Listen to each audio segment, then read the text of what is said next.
My name's Nwazota. I'm 47 years of age, born in London. Born to a Jamaican mum who was adopted by English parents and brought here when she was a baby, and a Nigerian father, Nigerian Guyanese father.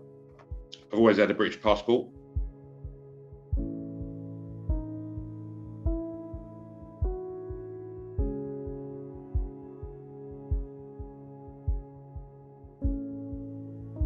I moved out of London because I heard that there was things going on with people being deported and people being confronted at home by immigration officers and all this sort of thing.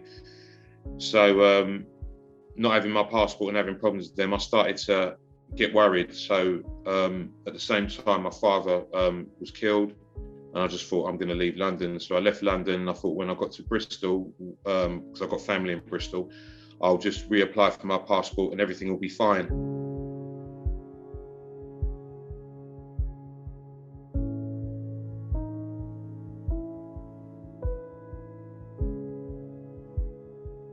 The Gentleman and Citizen Vice Bureau said immediately to not deal with the Home Office anymore and seek legal advice. He'd never seen a letter where they were asking for a 47-year-old man's father's birth certificate, his mother's birth certificate, pictures of him with his family, proof of the schools I went to, even letters from school friends to prove I went to school.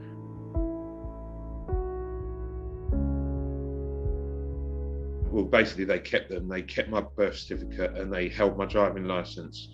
Now, in my line of work, which is waste collection and demolition, those two pieces of identification are very, very important. I stressed this to the Home Office as well. They said the items would be back with me as soon as possible. They kept those items for a year. 3 solicitors told me that I was not a Windrush victim, even though I was trying to explain to them that there's a possibility that I might fall under this thing. But yeah, nobody was interested. Because my family live in her constituency, she said that she'd help me under that umbrella, if you like. So she invited me to her office to speak to her. Immediately, she said, I'm definitely a Windrush victim.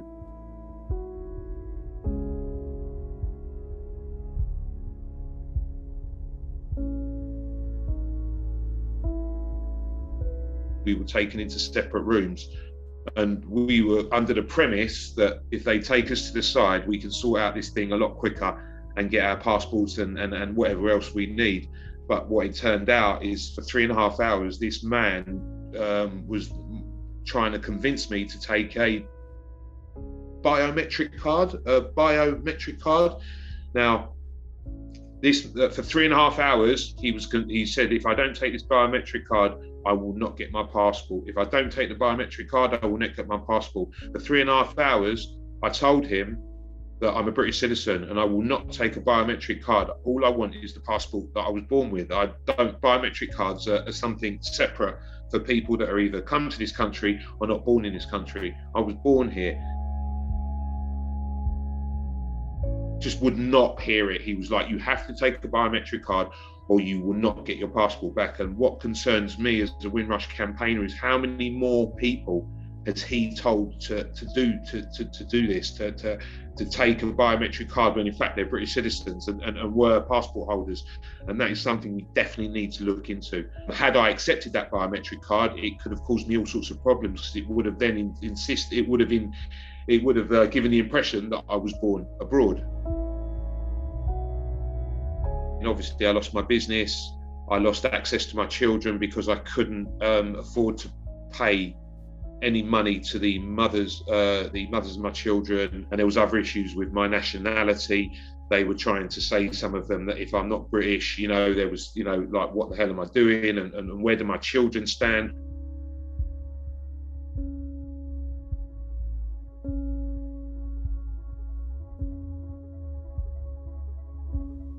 How did it go? Yeah, I was speaking to the vulnerable persons team. I think they were ringing me like every 3 months or something like that. I'm asking them what's going on, and they're just not giving any straight answers. They're saying that they give you someone to deal with your case. That's complete rubbish. I'm telling them that I'm in trouble. I'm telling them I'm having issues with my landlord and with my housing. and I need my passport in order for me to go back to work so I can find better accommodation and see my children again. And they're telling me, yeah, we're sorting it out. Nothing is happening. The conditions that I was living in, very, very poor conditions. Again, I was only able to rent out low, very poor condition properties because I didn't have a passport. And when you don't have a passport, you're at the mercy of landlords. Getting jobs has been impossible without a passport. My surname it's almost like a red flag. They'll speak to me on the phone, everything's fine when they communicate with me, but as soon as I give my name and say my name's Nwazota, it becomes a problem. Again, I spoke to the vulnerable persons team. I said, I'm being evicted. I need my identification to rent out another property. The same thing. We're working on it. We're dealing with it. I slept in a tent on Bristol Cycle Path for the first 2 weeks. But as you know, my dog isn't very well. And it was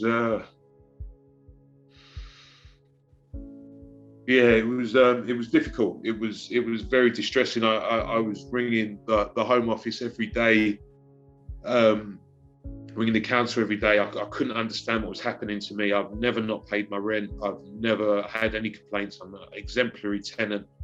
I just needed my identification to rent another property. So I'm on the cycle path. Obviously I'm in a tent in the bushes. I can't leave the dog because the dog's immobile. She has cancer. I can't go anywhere. I can't go to the council office because I've got no transport. It's raining constantly. I'm ringing the Home Office. I'm telling them that I'm out in the rain. I'm freezing. I'm going to die out here. Please help me. And it's always no. I was trying to read up as much as I could. I said to the Home Office about the emergency fund for Windrush victims. There's the emergency fund that this is since the beginning of the compensation scheme. Emergency fund for Windrush victims who are in extreme difficulty.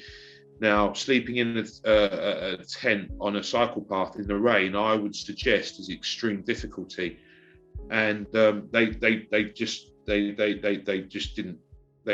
done everything in their power not to help me. In the end, the council, I had to go and get food.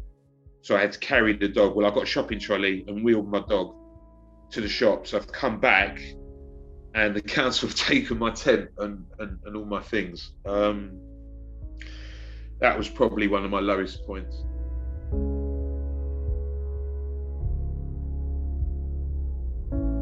So in the end, I bought a van online, and we moved into the van, and we lived in that van for 11 and a half months.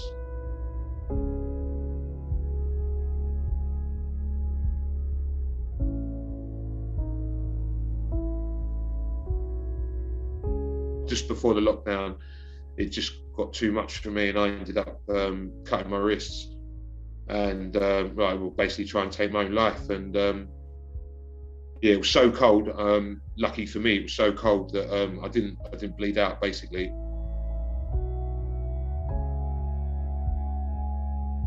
a lady kept coming up called Glenda Caesar, who had been on television and been doing interviews, and she seemed to understand it. So I used my common sense, and I managed to find that she was on Twitter, and I sent her a direct message, and she rang me straight away, and she saved my life.